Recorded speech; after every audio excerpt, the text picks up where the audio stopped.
सोनम ने Friday night अपने business party में खूब एंजॉय किया। करीब 11:30 बजे पार्टी से निकलने के बाद सोनम ने अपनी रूममेट आशा को फ़ोन करने की कोशिश की, लेकिन वो फ़ोन नहीं उठा रही थी।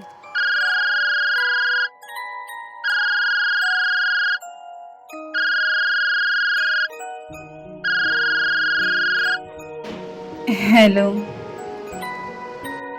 अरे यार, मैंने 20 बार तुम्हारा फ़ोन ट्राई किया और अब जाकर तुमने मेरा कॉल रिसीव किया। प्लीज़ मुझे लेने आ जाओ। तुमने टाइम देखा है? इतनी रात हो चुकी है। तुमने बोला था 9 बजे तक फ्री हो जाऊंगी। मैं तुम्हारे कॉल का इंतज़ार करके सो गई।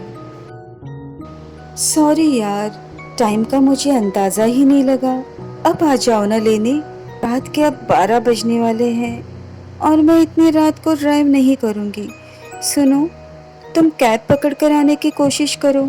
मैं सो रही हूँ। मुझे कल ऑफिस के लिए जल्दी उठना है। जब आशा ने सोनम को पिक करने से मना कर दिया, तब सोनम गुस्से से कैब की तलाश में चलना शुरू हो गई।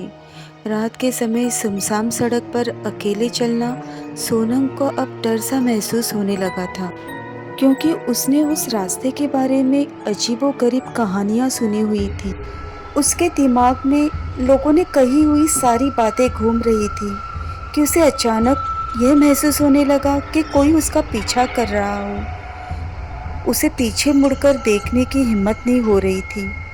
जब उसने डरते हुए पीछे मुड़कर देखा, तब उसे एक आदमी उसका पीछा करता हुआ नजर आया। अंधेरा काफी होने की वजह से उसका चेहरा ठीक से दिखाई नहीं दे रहा था। वो धीरे धीरे उसके तरफ ही आगे बढ़ रहा था और अजीब सी डरावनी सी आवाज से चीख रहा था। सोनम काफी डर गई थी। उतने में ही उसे सामने से एक कैब आती दिखाई दी। उसने एक सेकंड भी अपना वक्त जाया न करते हुए वो कैब में बैठ गई। जब उसने खिड़की से झांककर उस आदमी के तरफ देखा, पर वो वहां से जा चुका था। उसने राहत की सांस ली और उसने कैब ड्राइवर को अपने बिल्डिंग अपार्टमेंट के पास रोकने के लिए कहा। आखिरकार वो अपने बिल्डिंग अपार्टमेंट में पहुंच गई।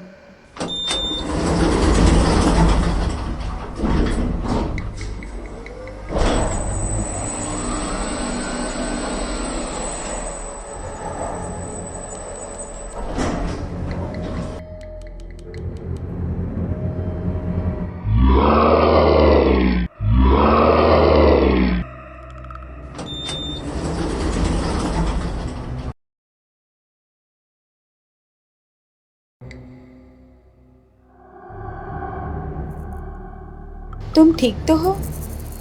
क्यों, क्या हुआ? तुम लिफ्ट में बेहोश पड़ी थी। क्या हुआ था? वो लिफ्ट में था। कौन? Rohan. Are you crazy? Rohan मर चुका है। कितनी बार तुम्हें बताया है? तो फिर वो मेरा पीछा क्यों नहीं छोड़ता? मेरा कोई कसूर नहीं है। वो एक हादसा था।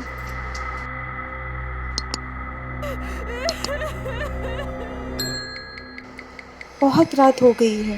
मुझे कल ऑफिस के लिए जल्दी उठना है। मैं सोने जा रही हूँ। Good night.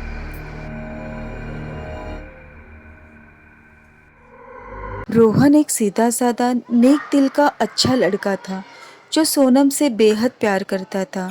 मगर सोनम उसके साथ बहुत ही बुरा रवैया रखती थी। वो बहुत ही खुदगर्ज और मतलबी लड़की थी और रोहन को सिर्फ अपने फायदे के लिए ही यूज करती थी। लेकिन रोहन उसकी हर बदतमीजी को माफ किया करता था।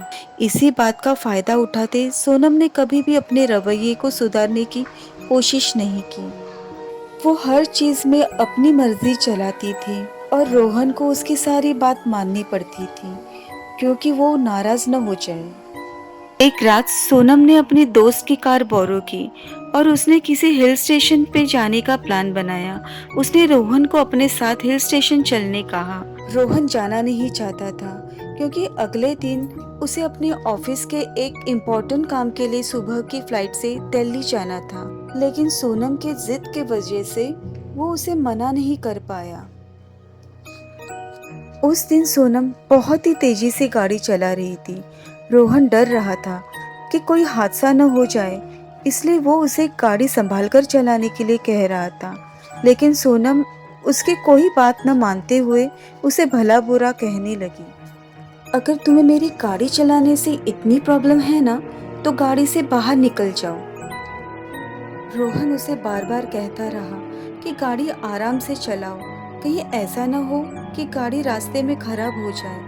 उसे घर जल्दी पहुंचना है क्योंकि अगले दिन उसकी फ्लाइट है। सोनम को बहुत गुस्सा आया। उसने गाड़ी रास्ते में रोक दी और रोहन से लड़ने लगी कि उसको उसके ऑफिस के काम की ही पड़ी है, और नाराज होकर उसे गाड़ी से बाहर निकल जाने कहा।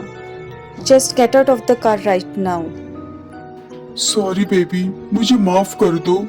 मैंने कहा ना, अभी के अभी गाड़ी से उतर जाओ।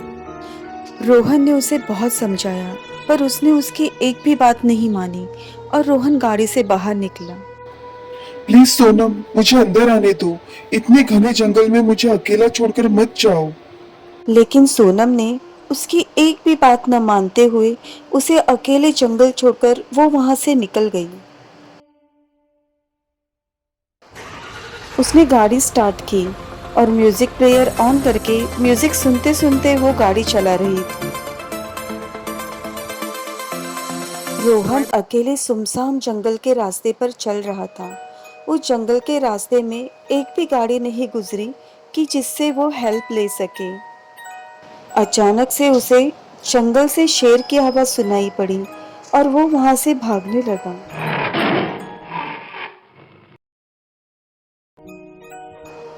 और जब सोनम का ध्यान गाड़ी के सीट पर पड़े रोहन के मोबाइल पर चला जाता है, तब वो उसे देने वापस उस जंगल की ओर गाड़ी को घुमा लेती है।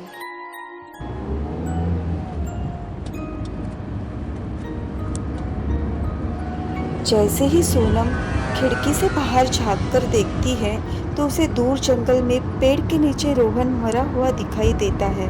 वो देखती है कि एक शेर उसे खा रहा है। ये सब देख के वो डर जाती है। वहाँ पे वो अपना वक्त ज़ाया न करते तुरंत ही वहाँ से निकल जाती है। रोहन की डेड बॉडी कभी किसी को नहीं मिली और सोनम ने ये सारा इंसिडेंट कभी किसी को नहीं बताया। लेकिन इसमें मेरा क्या कसूर? ये तो एक एक्सीडेंट था।